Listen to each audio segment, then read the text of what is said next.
මම යශෝදරා සමරසිංහ. මම මනෝවිද්‍යාව කාර්ය හදාරන ශිෂ්‍යාවක්. පන්ති කාමරෙන් ලබා ගන්නා දැනුමට සහයෝගයක් විදියට ප්‍රායෝගික දැනුම හොයනකොට අපිට හම්බෙච්ච තැනක් තමයි සහනය කියන්නේ. අපිට මේ ස්ථානයේදී සීමාවාසික සායනික පුහුණුවක් යටතේ විශාල අත්දැකීමක් ලබා ගැනීමට අවස්ථාව හම්බ වුණා.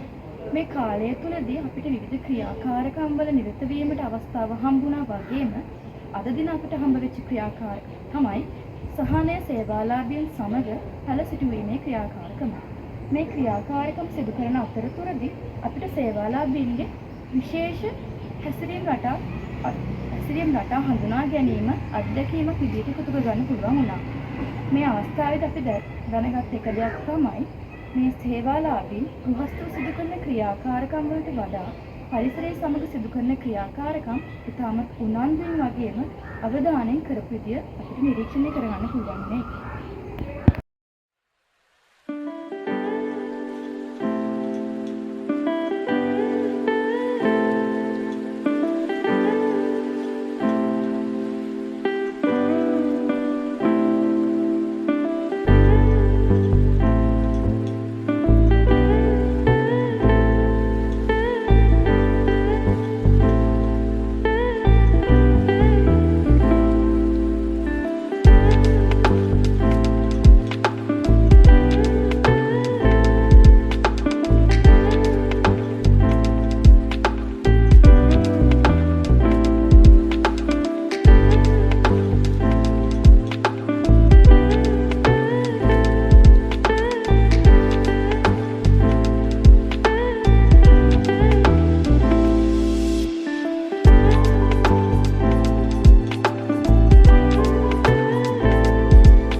පරිසරය දැක්කම අපිට කියන්න පුළුවන් මේ ආයතනය සේවාලාභීන්ට විතරක් නෙමෙයි අපි හැමෝටම මානසික සුවය ලබා දෙන තැනක් කියලා කියන්න පුළුවන්.